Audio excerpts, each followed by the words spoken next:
Assalamualaikum warahmatullahi wabarakatuh. Bagaimana kabar Ananda sore hari ini? Semoga selalu dalam keadaan sehat dan masih semangat dalam belajar. Ananda, insya Allah hari ini kita akan belajar mengoperasikan rumus-rumus persamaan kalor. Nah, sebelum itu Ustazah ingin mengingatkan Ananda untuk berdoa terlebih dahulu, siapkan dirinya dan jangan lupa untuk menyiapkan alat tulisnya juga. Terima kasih dan selamat belajar.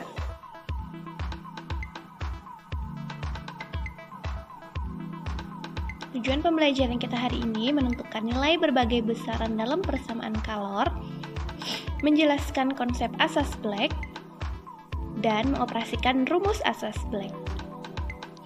Sebelumnya, mari sama-sama kita simak dalil Quran Surah Al-Waqiah ayat 71-73, yang artinya, "Maka terangkanlah kepadaku tentang api yang kamu nyalakan dengan menggosok-gosokkan kayu. Kamukah yang menjadikan kayu itu atau kamikah yang menjadikannya? Kami jadikan api itu untuk peringatan dan bahan yang berguna bagi musafir di padang pasir." Quran Surah Al-Waqiah ayat 71-73. Ananda, Allah telah menegaskan ya bahwasanya Allah yang menciptakan api, kayu, atau bahan-bahan lain yang dapat menghasilkan kalor atau panas. Nah, dari berbagai macam ciptaan Allah itu dapat kita manfaatkan atau berguna bagi kita. Oleh sebab itu, kita harus selalu bersyukur atas kalor yang telah Allah ciptakan ataupun bahan-bahan lain yang telah Allah ciptakan.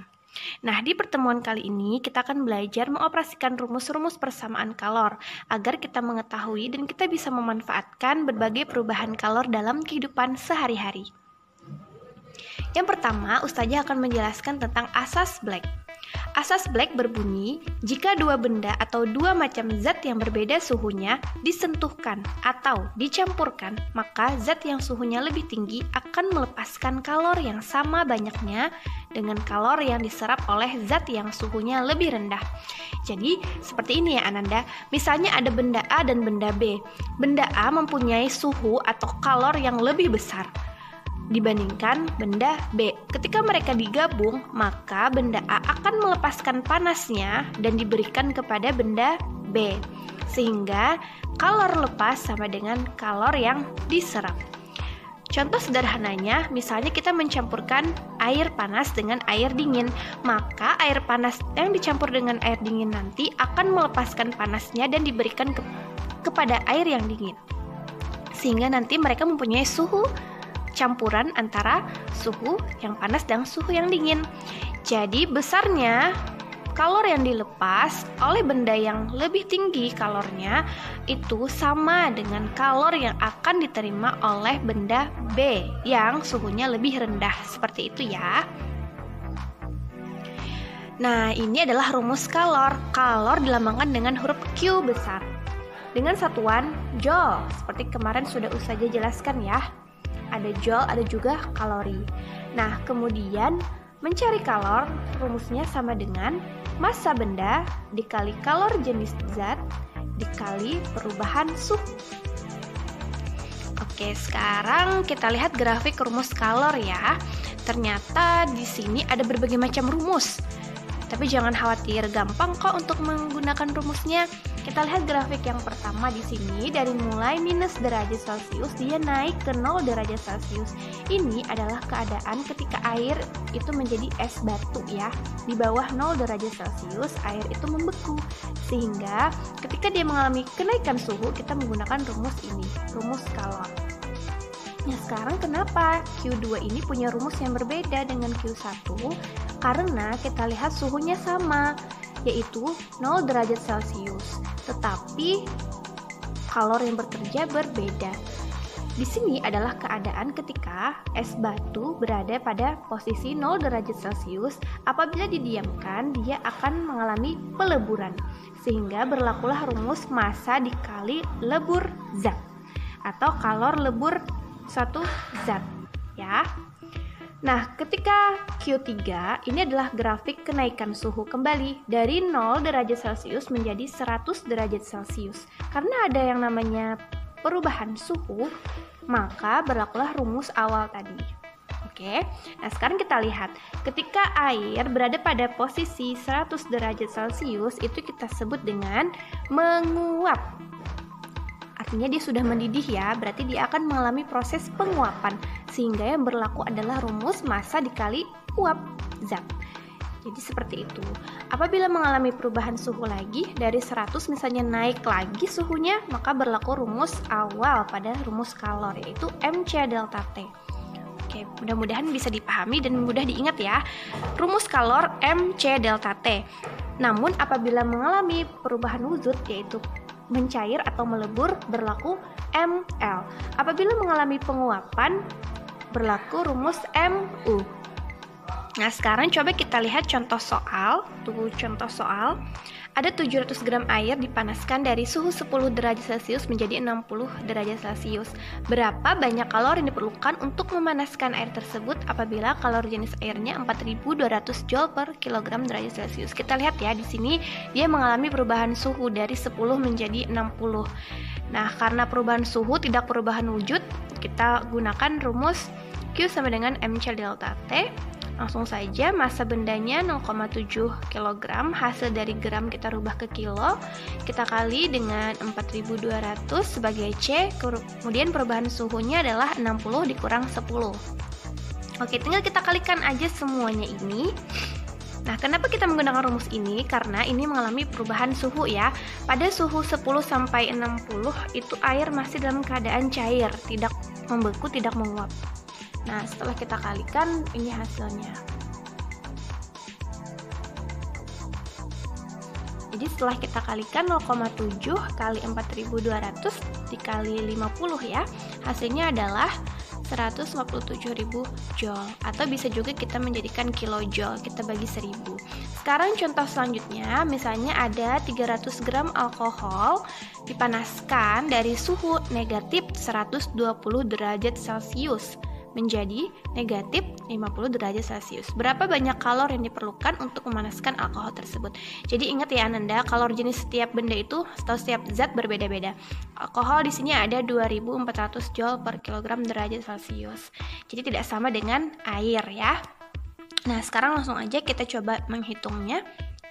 Untuk persamaan seperti contoh soal ini, berarti dia mengalami perubahan suhu juga ya, tidak mengalami perubahan wujud. Nah, maka berlaku rumus yang sama, yaitu MC delta T. Massa bendanya 300 gram kita rubah ke kilo, 0,3. Kita kalikan 2400 dari kalori jenis. Kemudian kita kalikan perubahan suhu. Perubahan suhu ini, suhu akhirnya negatif 50 dan suhu awalnya negatif 120. Karena negatif bertemu negatif jadi plus ya. Di sininya plus. Sekarang kita hitung. Boleh hitung yang dalam kurung terlebih dahulu untuk memudahkannya. Jadi 0,3 kita kalikan 2400, kita kalikan hasil dari negatif 50 ditambah 120 ya, itu berarti 70 ya. Oke, dan hasilnya adalah ini. Sama seperti tadi ya caranya ya. Nah, sekarang kita coba contoh yang lain ya. Misalnya 500 gram es bersuhu 0 derajat Celcius hendak dicairkan hingga keseluruhan es menjadi air yang bersuhu 0 derajat Celcius. Jika kalori jenis es adalah 0,5 kalori per gram derajat Celcius dan kalori lebur es adalah 80 kalori per gram, tentukan banyak kalori yang dibutuhkan, nyatakan dalam kilokalori. Oke, jadi di sini lengkap sekali ya soalnya. Kita bisa mengetahui atau kita bisa menentukan yang ingin kita cari terlebih dahulu supaya memudahkan kita memahami soal.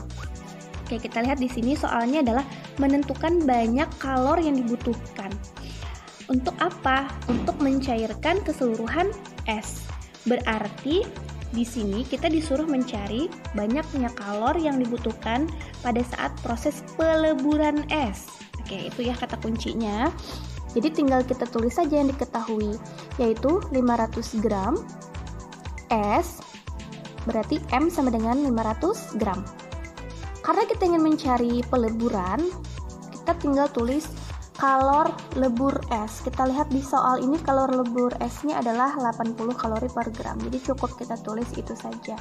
Adapun suhunya kan tetap tidak mengalami perubahan suhu, jadi tidak perlu kita tulis.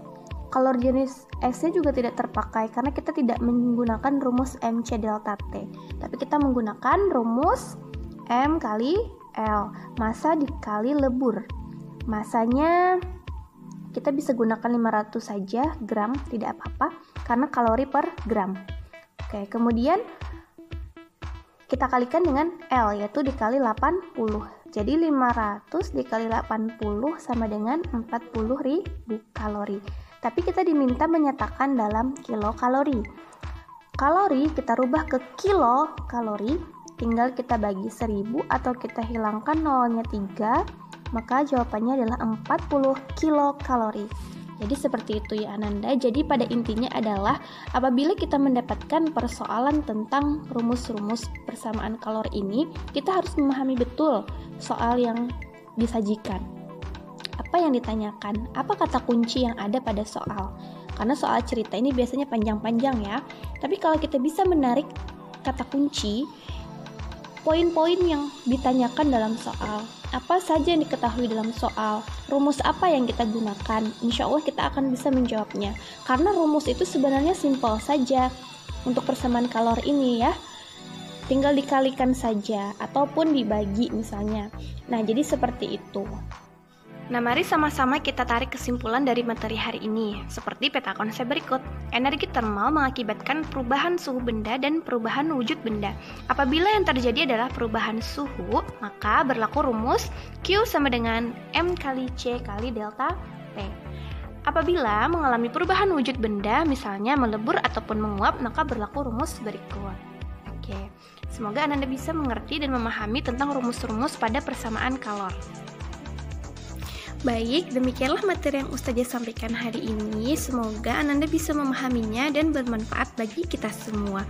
Jangan lupa ya untuk mengulang kembali pelajarannya agar Ananda lebih memahaminya dan berusaha membantu ayah bunda di rumah serta kerjakanlah ibadah-ibadahnya. Insya Allah kita akan bertemu kembali di pertemuan selanjutnya. Semangat terus dalam belajar. Wassalamualaikum warahmatullahi wabarakatuh.